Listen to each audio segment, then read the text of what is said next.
Now we're going to connect Prisma ORM with NestJS application. If you don't know about Prisma ORM, Prisma is a next generation ORM for Node.js and TypeScript. It works very well with TypeScript. It's a schema first approach. You define the schema in prisma.schema file. It works very well with TypeScript. That's why NestJS developers use Prisma. Prisma is very popular these days. It's a very high generational ORM. They are constantly adding more features. They are constantly updating the Prisma ORM project. Great developer experience with auto completion and validation. I like that. Prisma client makes database queries feel natural like NestJS services. That is why developers like Prisma ORM. You can generate migrations very easily with Prisma. I've worked with TypeORM. It's hard to generate migrations when you work with TypeORM and NestJS. TypeORM active record style but less strict typing. CLI is popular but less modern and weaker TypeScript support. But Prisma has a spectacular TypeScript support. There are two major reasons for using Prisma instead of other ORM. The first one is TypeScript feature. The second one is modern. They are constantly innovating or increasing or improving the speed, improving the efficiency of the ORM. It's a schema-based, type-safe, modern developer experience.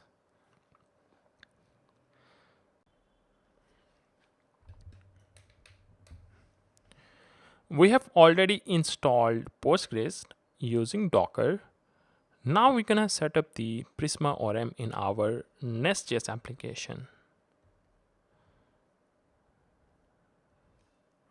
We need to install Prisma as a dev dependency.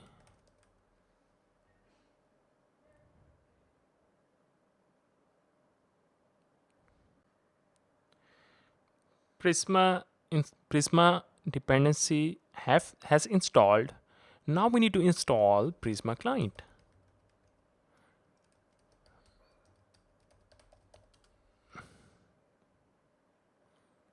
This one is not a dev dependency.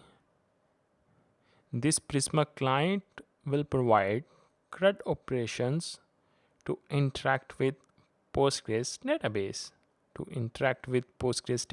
table.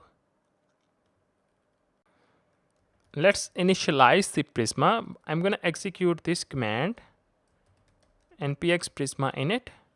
It will initialize the Prisma in my project. You can see that the Prisma folder is created now. And you will find schema.prisma file. Here you will place all of your models like user model, team model, project model, task model, and these models will be converted to tables. One more thing, you will see the database URL, Postgres URL, PostgreSQL, Postgres. You should change that. Make sure your Docker is running. We will execute these steps into future videos.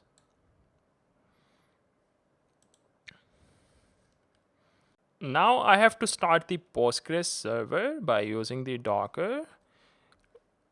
If your Postgres is running with Docker, you need username and password. If your Postgres is not running, you can follow that script.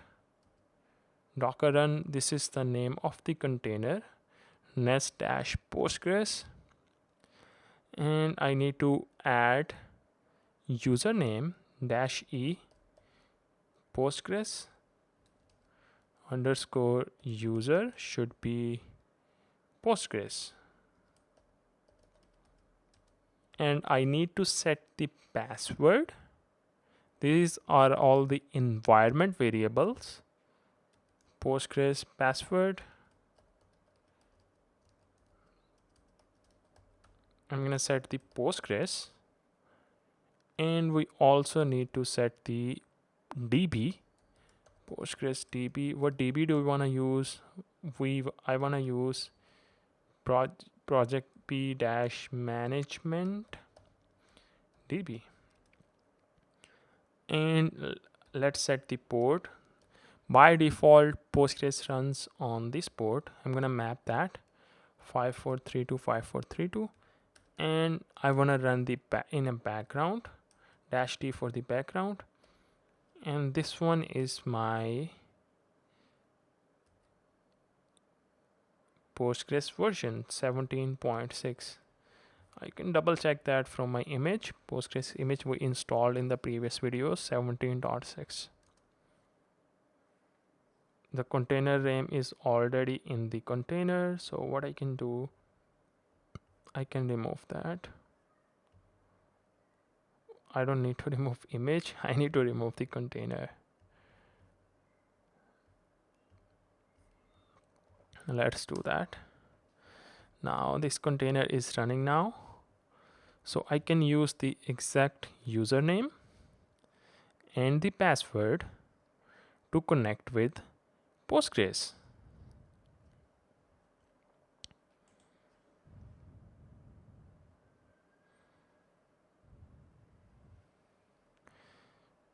Postgres, this one is my username.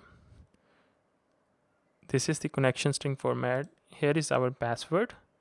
Remember, we set this username Postgres and the password Postgres. This is our local host. This is our port. This is our DB name p dash management dash DB. And I set the schema to public. You should add that.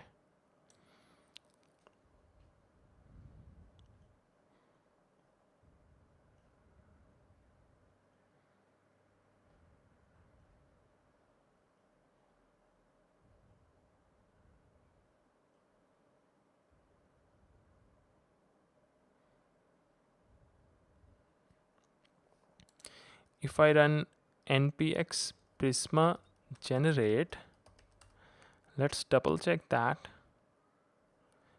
Yeah, it has generated the Prisma client for me. It means we have successfully connected with Postgres. Another command, you can run npx prisma db pull. This will sync the tables with models.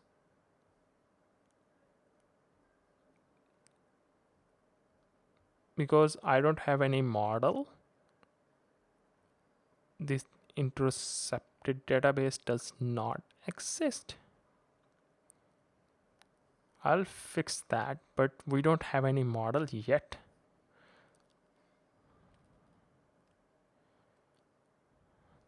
Let's run the Prisma DB pull again.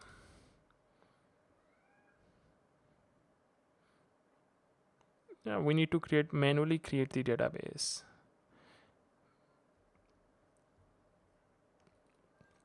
Yeah, because we did not define any model, we did not define any model. That's why we got this error.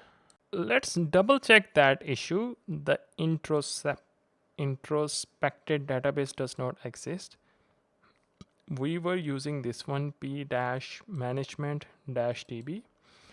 You can also run Docker container in interactive mode. Let me show you how to do that. You should go to your container, nest Postgres, and here you can find the exact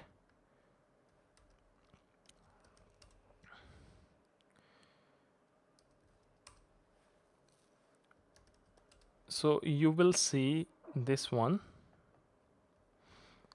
So I want to log in to my Postgres. You can execute a command. Let's say I can use the username and password to log in.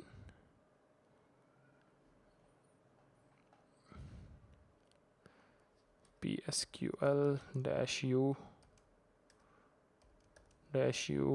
is Postgres is my password, -t username is Postgres, password is Postgres. Now I am in the Postgres as a user Postgres. If I run --l, this /l, I can find all of the DB.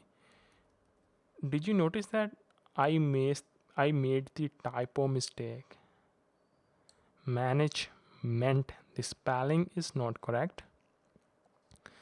So I can create a new database manually. Let's first test that. Let's create a new database. Create. I can execute the command create database. Let's provide the correct spelling. Management -db.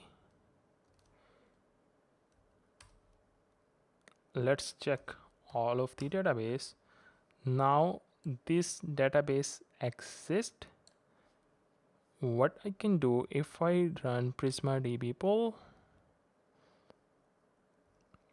database was empty because we don't have any model. This command is used to sync your tables with Prisma models. Maybe you are thinking, what is Prisma DB pull? What is Prisma DB push? What is Prisma migrate def? What does Prisma generate command do? Let's understand. When you already have an existing database with tables and schema and want Prisma to reverse engineer it. Let's say you have created the schema design and you have a data. Let's say you have 15 tables and relationship. When you run Prisma DB pull, it will generate the models for you. It will generate the schema, Prisma schema. It will read the database schema, updates your schema.prisma file with models based on the tables. This is why you should use Prisma DB pull command. Let's say if your Postgres DB already has users table, Prisma will create a user model in schema.prisma. This Prisma DB push use case, when you define models in schema.prisma and want to push those models to the database without migrations, what it does, it will update the database schema to match your Prisma schema, but does not create the migration history. Let's say if you have a user model in schema.prisma, Prisma will create the corresponding table in Postgres. This is Prisma migrate def, similar to Prisma DB push, but instead of blindly updating it, it creates the migration file like SQL script and keeps the history. Best for production projects where schema evolution matters. Let's say you want to add new property, new column, you want to introduce 3 new columns, or you want to delete existing column or change the name, you need to run the migrations. We will use migrations a lot. This generate command is used to generate the Prisma client based on your schema. What it does, it creates the TypeScript client in node modules.prisma/client. This will be used to interact with models, and models will interact with your database tables. In summary, DB pull read from the DB and update the schema.prisma.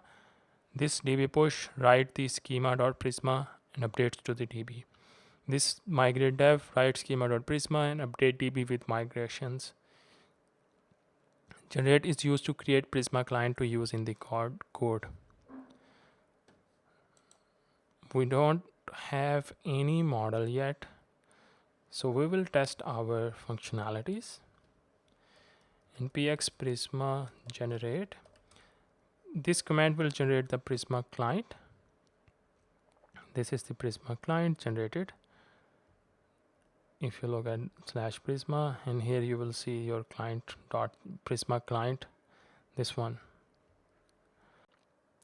Now we're gonna look at the Docker Compose.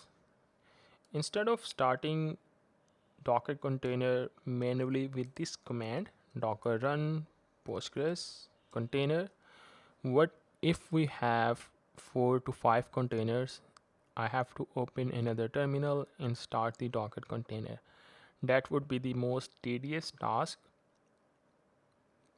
So Docker provides the Docker Compose to solve that. Let's create a new Docker Compose file.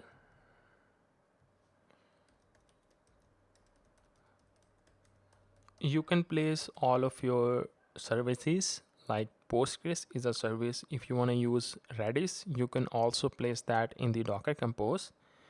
And you can start all of your services by running single command instead of running all of these individual commands.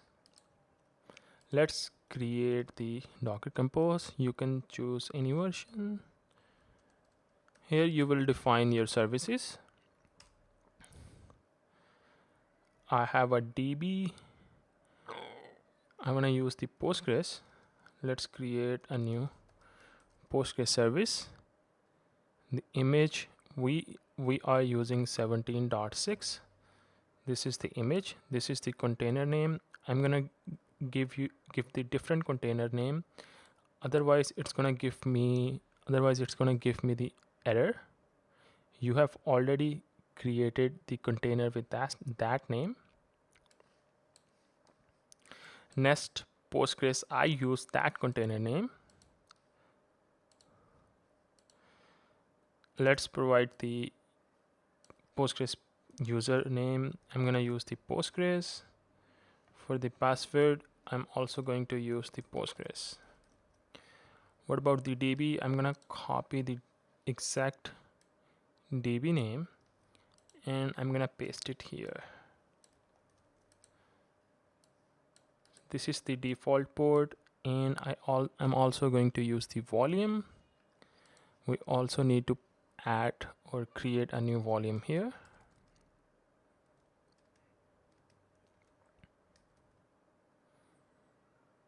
I'll call it volumes. Postgres data and driver should be local.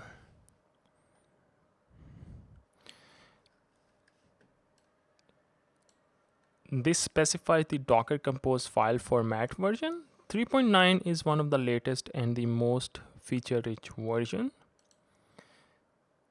Services is where you define all the containers your application needs. Right now, my application needs Postgres container. That is why I defined a single container. Postgres, this one is the name of the image. I'm using 17.6. You can also mention the latest. Please pull the Postgres image from the Docker Hub and run as a container. This is the name of the container. These are all the environment variables.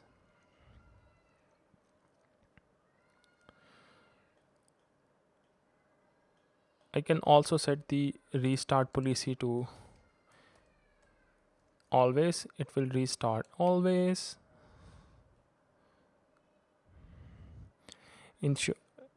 If Docker crashes or if Docker restart, this restart will restart the Postgres container.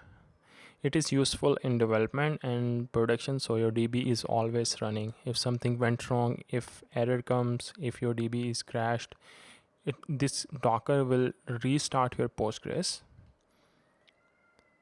As I told you, these are all the environment variables.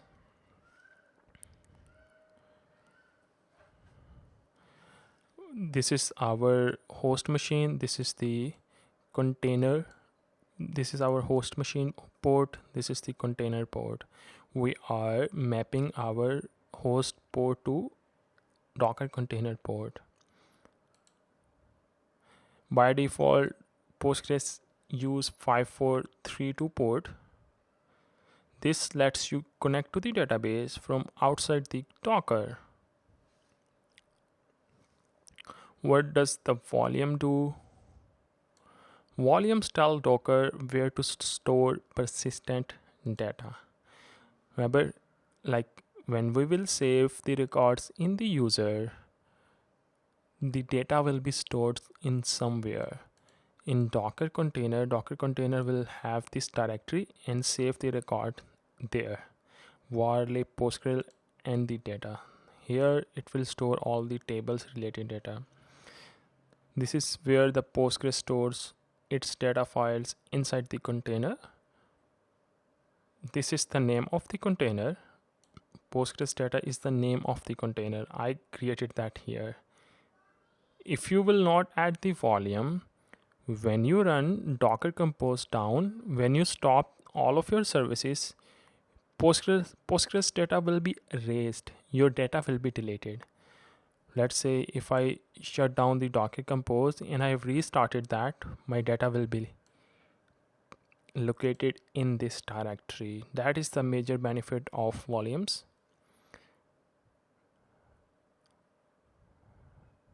So data is stored outside the container lifecycle. It is safe even if the container is removed. If you restart your container, all the tables and the data remain intact. So this is the name of the volume, Postgres data.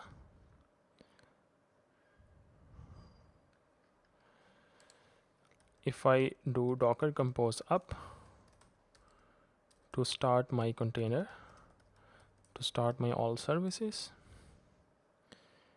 Postgres data is not allowed.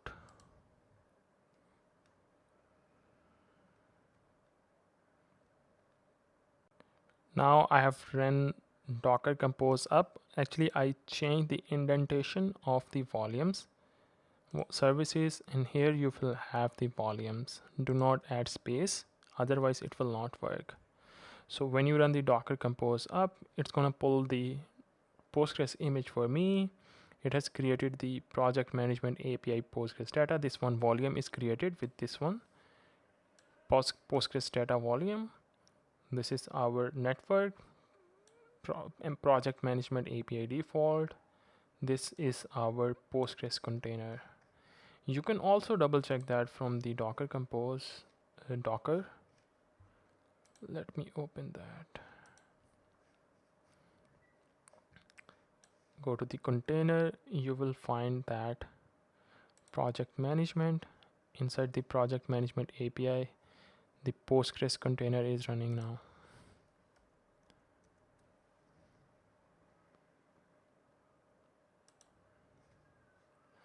The Postgres is running.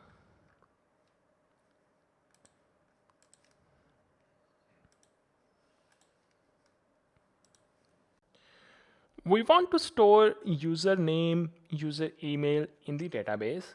So we need a model in Prisma, and then we will convert that model into Postgres database table. I want you to go to this schema.prisma and let's define the user model.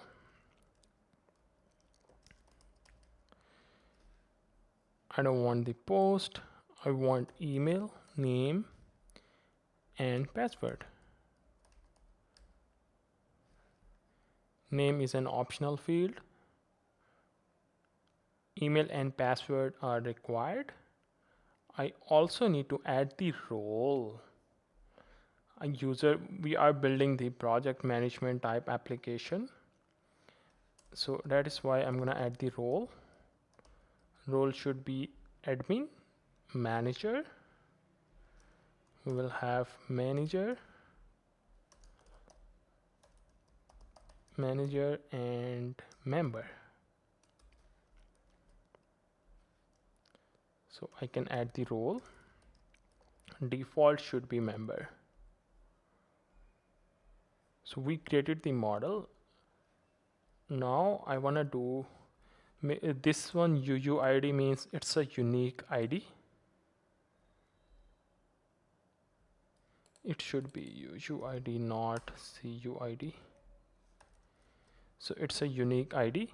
The type of email is string. This is a unique attribute. I applied that. Make sure email should be unique, and this is the password. Role created and updated using the datetime. By default, for created at, the default datetime is now. Now we need to run the migrations. We need to make changes to our database. I can say that npx Prisma migrate def dash name, the name of the migration. I'll call it init user model. We created the model. Our database is synced now. You can see the migration.sql. It has generated the SQL statement for me. You can see that the SQL statement. When I run this migration, it will generate or create the table in Postgres database. I need to create the Prisma client. I need to generate the CRUD operation to perform to change the data to the user table. So this will generate the Prisma client, and Prisma client will provide CRUD methods. I want you to go to the Prisma folder. Go ahead and create a Prisma folder.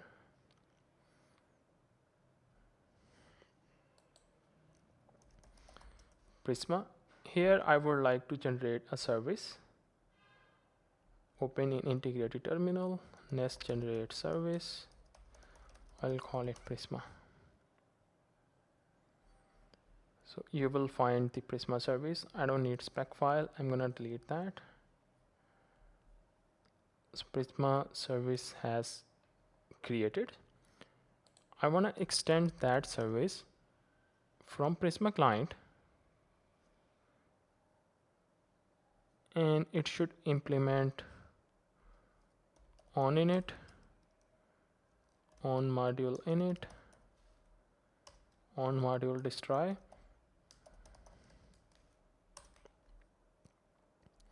Make sure you implement functions related dependency.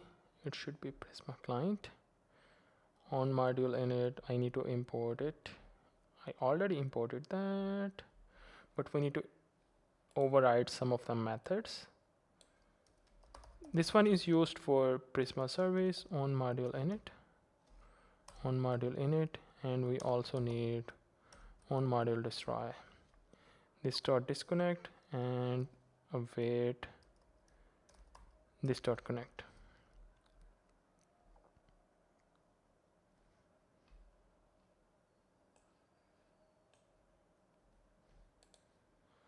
I think I don't need super constructor.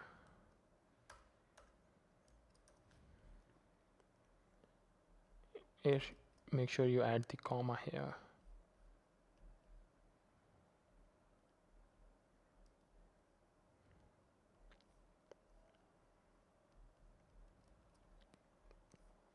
So we created the Prisma service. Now I want you to create a new module here inside the Prisma Nest generate module. I'll call it Prisma.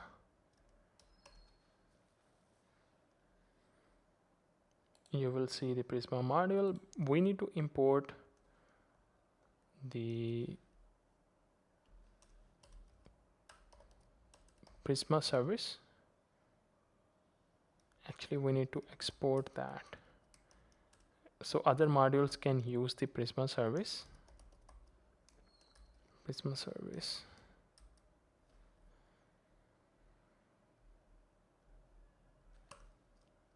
We need to provide the providers, register the Prisma service.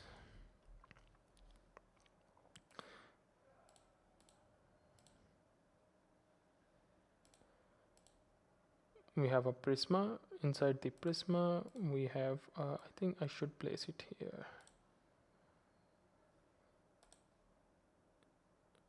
Prisma module. I also need to add the service here. Get rid of this one. Make sure you have this structure. You will have Prisma folder inside the source, and you will have Prisma module and Prisma service. Now we created the separate module for Prisma. I want to import it here inside the app module. You can say that Prisma. I want to import it here. Prisma module.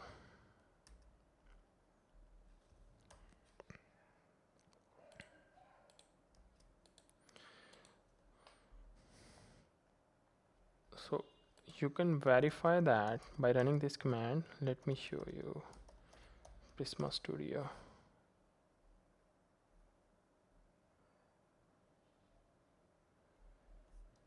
Make sure you are in the root directory. npx Prisma Studio. Studio is running at Tetra 5. You can see your model, a user model, right? We don't have any data here, so it means we successfully created the user model and we sync that model to our Postgres database table. Now it should behave in this way in your Postgres table. You can also double check your user table from the Postgres database. This is my Docker container project management. Here I have the Postgres. If you go to the execute, run your Docker container in execute mode, what you're gonna do, you should run your Postgres PSQL. Here you should provide your username. Here you should provide your password, and then you should be in the Postgres, and then you should add the /l. It will display all of the databases, and this is my DB name. I'm using this one, and you can select that by writing this one /dt. Select the database, name of the database p-management-db, and then you should show /c. It will display all of the tables and relations. When I run /c project management, the database name, I got all of the tables. I have the users and Prisma migrations table. So you can now, you should be in this database p-management-db. So I can run this command select star from users. Now we're gonna implement user registration. We will have register endpoint. When user send the register request, we're gonna save the user email and user password in encrypted format. So we need to install dependency bcrypt library.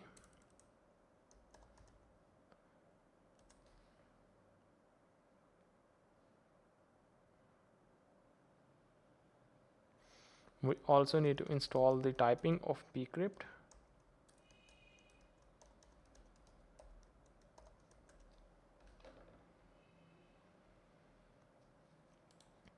Now let's generate a couple of modules. We need AuthModule. We also need service, NestJS service, auth.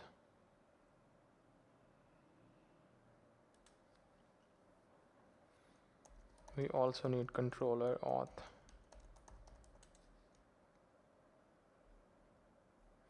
So our code is ready now. Auth controller, AuthModule, and AuthService.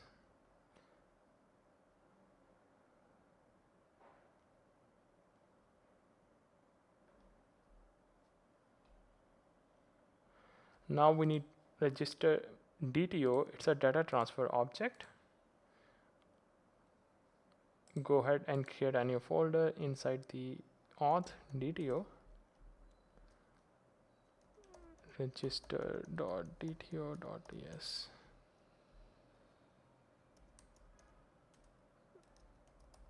Let's create register DTO. Email, password. We will add validation. This one we are adding validation for our API. We will use class validator. I want you to install the class validator.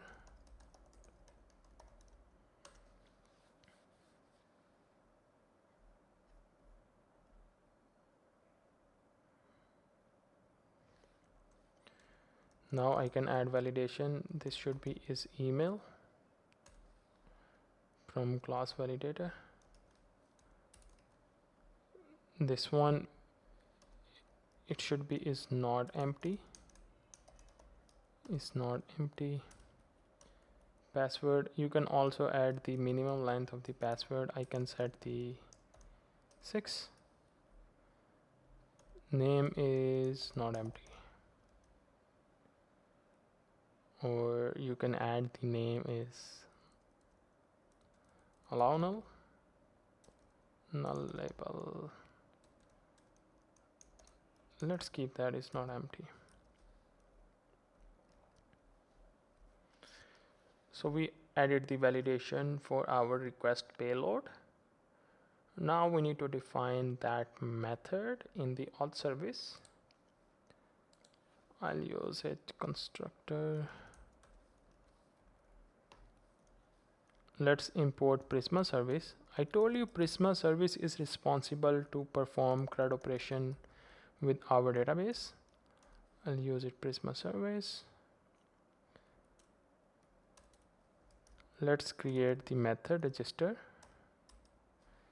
It will get the register DTO. Remember, this one is a payload. We defined the type of the payload. We also added the validation. It's gonna get the email, password, and the name. By default, we set the role to member. When first time user will register, we will register as a member.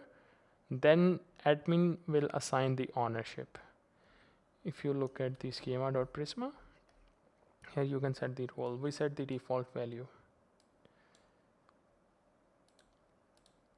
If user exists, if user exists, we need to send the error back.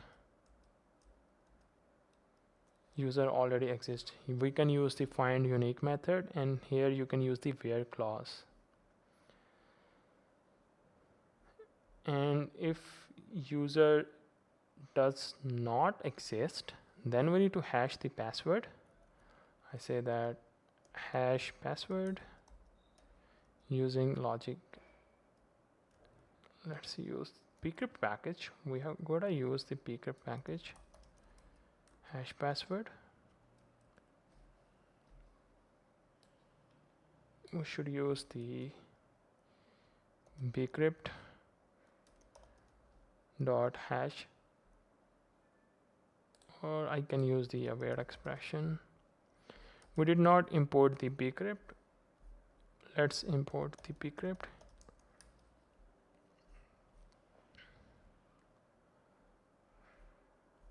This one is the async function. That is why I can use the await expression. So we provided the hash. This one is the salt round. It's a number, the algorithm number, the hash method used. You don't need to be worried about this number. And we created the user. Now I don't want to send back to the complete user. What I can do, I can send, I want to remove the password. So I can use that syntax. Remove the password from the user and return the result. This one is used to remove the password. Exclude password from the result.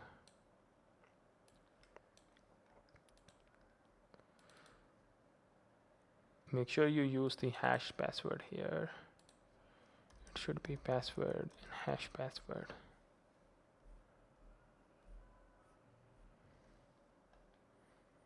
Now we have to call that method register from the auth controller. We did not define the endpoint yet. Let's create the endpoint. I'll use the post endpoint.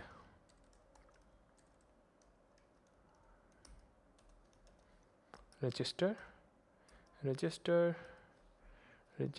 go here. We need to get the body first. I can use the body decorator. Here I can apply our DTO. I'll say that register DTO. This DTO will add the validation. Make sure the email should be valid, the password length should be 6, stuff like that. and we are returning the calling the, but we did not inject the auth service. Let's inject that. So everything is fine now.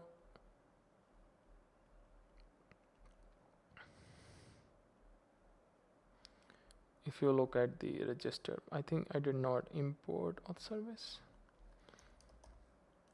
AuthService, we are using register DTO. That looks good. One last thing, we need to enable the validation. We are using DTO this validation, so we need to tell NestJS I want to use the validations. That's why I want to add a global pipe. I'll say app.use global pipes. New validation pipe, whitelist should be true.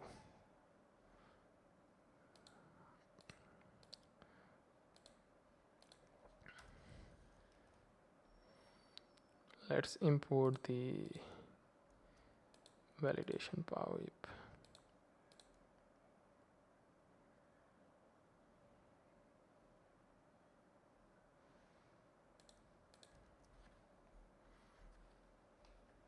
Now our goal is to test our application.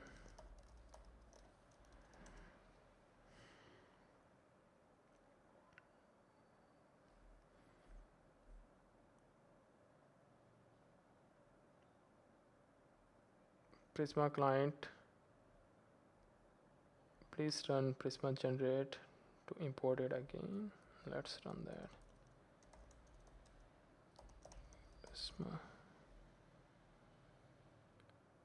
Prisma generate.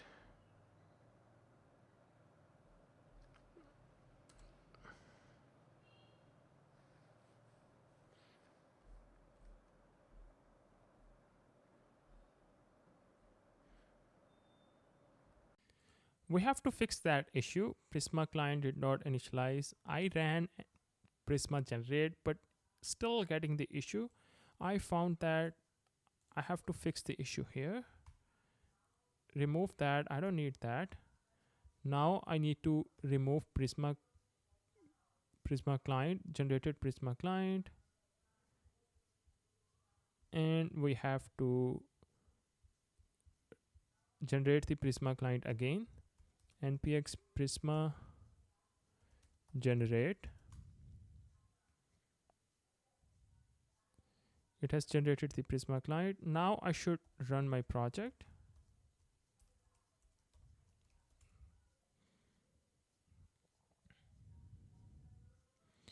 My application is running now. This time I'm getting a different error. Unknown dependencies. Nest cannot resolve the auth service, Prisma service, because we did not import Prisma module inside the auth module.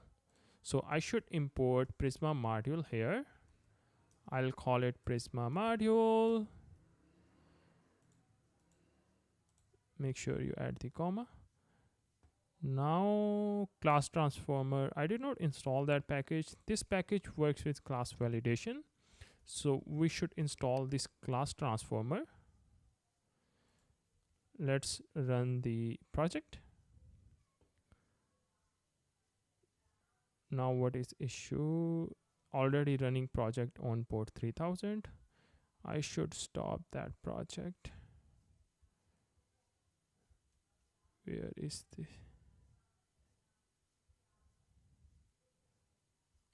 or I can use a different port. One more thing, do not add semicolon here, right? There was another issue. So now I should run. Everything is fine now. Make sure you save the application.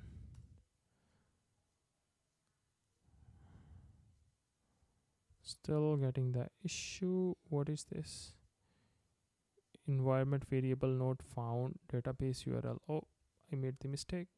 Database URL.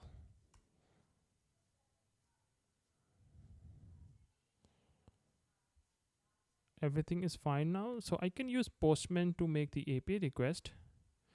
Let's say I want to create a new user. I'll create with my name. We will use that for testing purpose.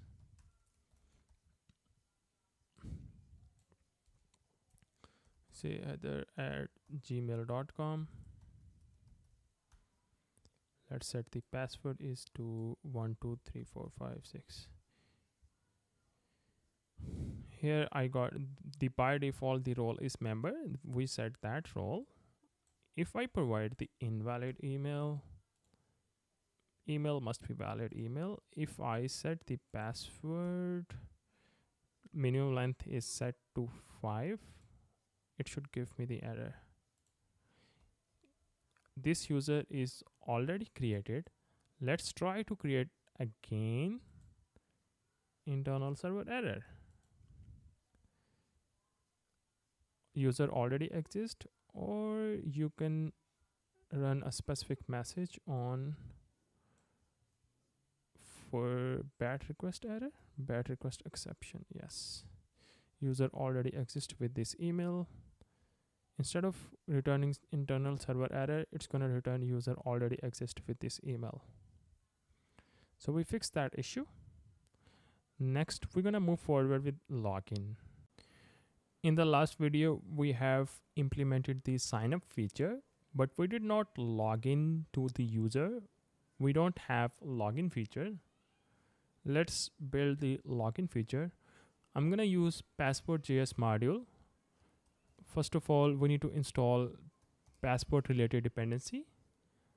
I'll call NestJS JWT. We need NestJS JWT package and Passport JWT.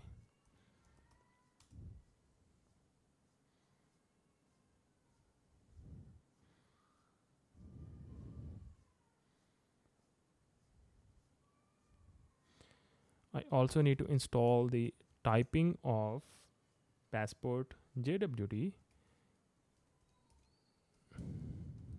This should be def dependency.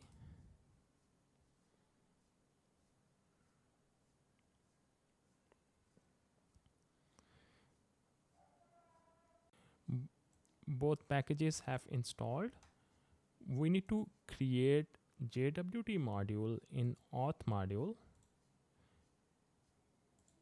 NestJS provides JWT module. All you need to register it and set the configuration for JSON Web Token. JWT module, register.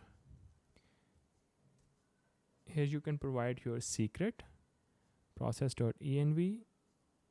I have defined the secret in env, this one, JWT secret.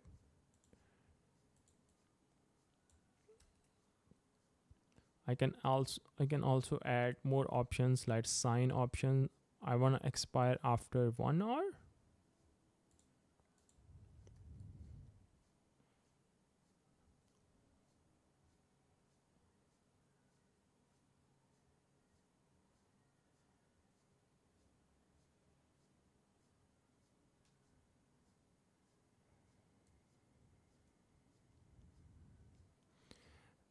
Now I have to create the login method.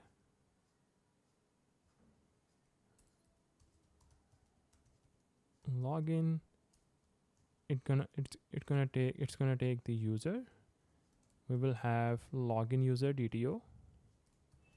Login user DTO.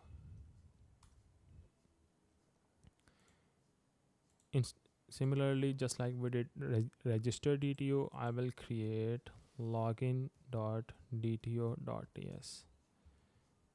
Here I will call it login DTO, login user DTO. I don't need name property, so I need email and password for login. You have to import it.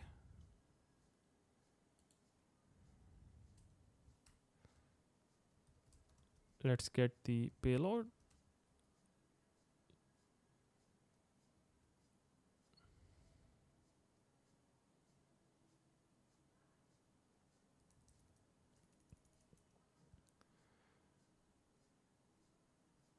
So I'm gonna get the payload from, let's generate the payload user.email, which I wanna store the user ID. login DTO. I can also add the email, or actually the ID, user ID. This one is nullable.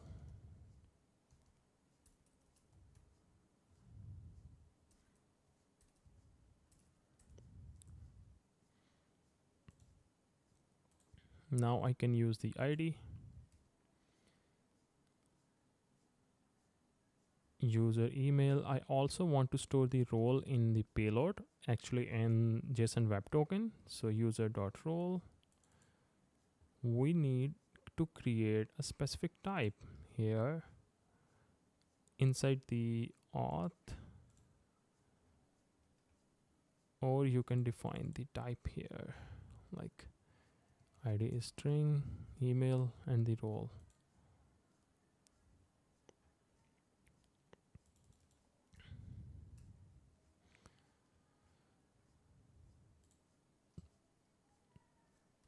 Now we need to generate the access token. I can use the JWT package, JWT service. We have to use that. Go to the constructor and import JWT service, JWT service.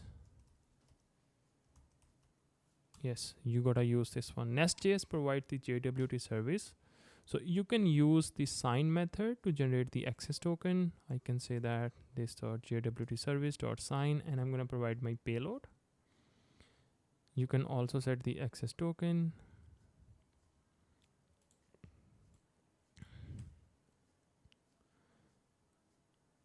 I can also set the expires in for the token.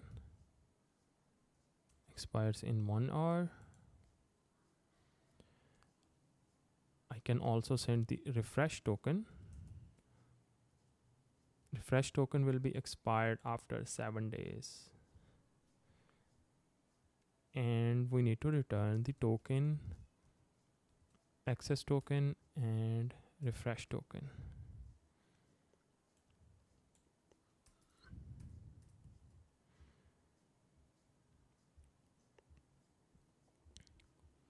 So we implemented the login method.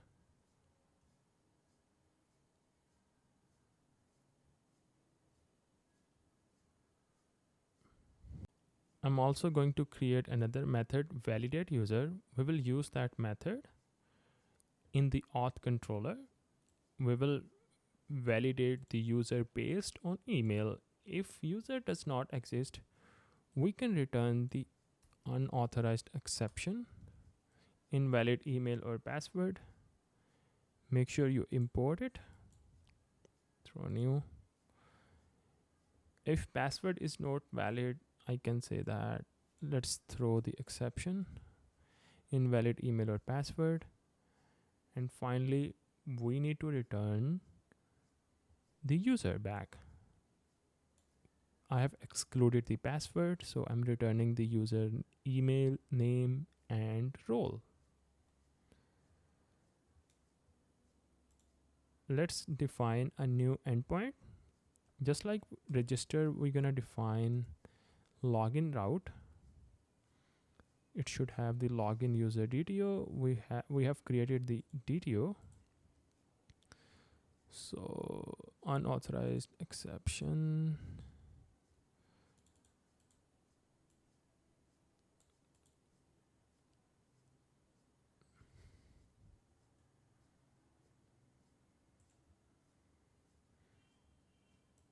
I don't need that.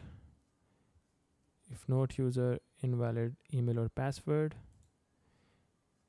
And then I need to provide the user AuthService. I should create a class.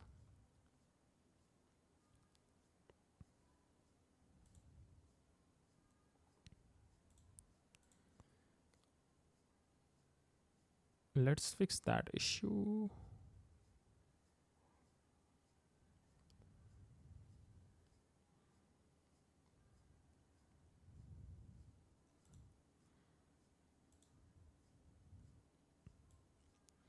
or I can provide the ID user.id. This one works fine. Only pass the required fields.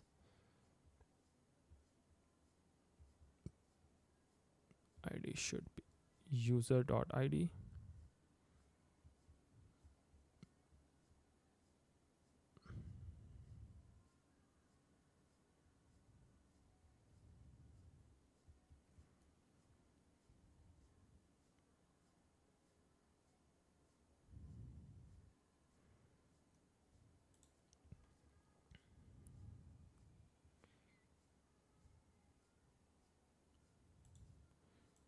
Get rid of this one.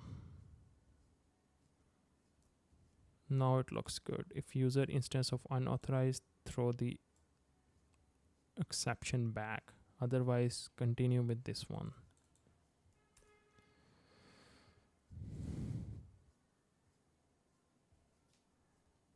We also need to create endpoint for refresh token. I'll call it refresh token. It's gonna get the string in the body.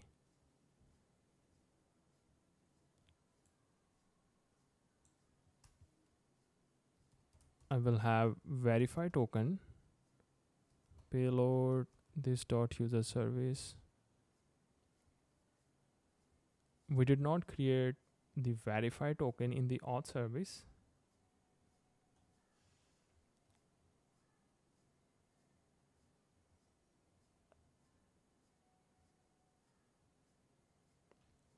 Let's create the verify token here. It's gonna take the string, return this dot JWT. This one looks good. Here I can use this dot user service dot AuthService dot verify token. I'm going to provide the refresh token. If payload instance of unauthorized exception, then throw the error. Otherwise, we should find the user based on email. If everything is fine,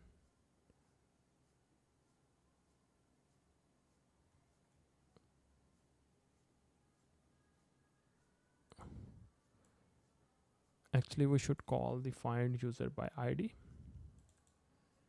This dot Prisma. Here I can use that find user by ID email. Find user by ID, yeah. So I can use that method here. This dot AuthService dot find user by ID. I'm going to provide the ID.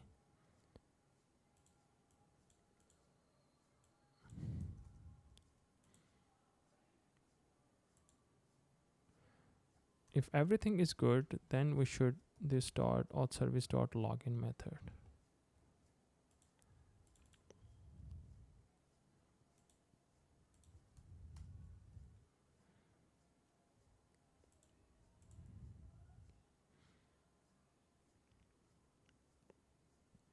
A user value could be possibly null, so we have to handle that.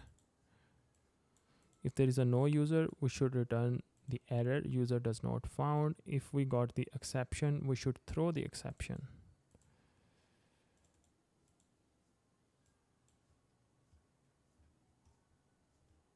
Now we should test our application. Make sure Docker is running.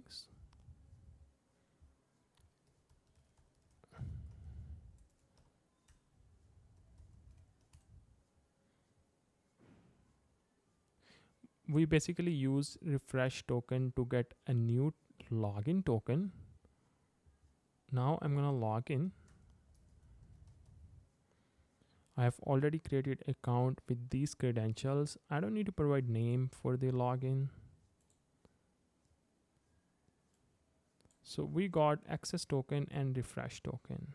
This is working very well. What about refresh token? Let's test the refresh route. Refresh token will have, let's create a new request.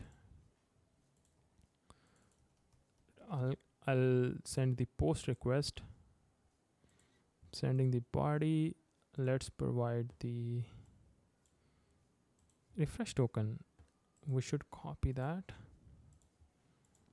and paste it here. I'll call it refresh. What key we are using in refresh token? It's a refresh token.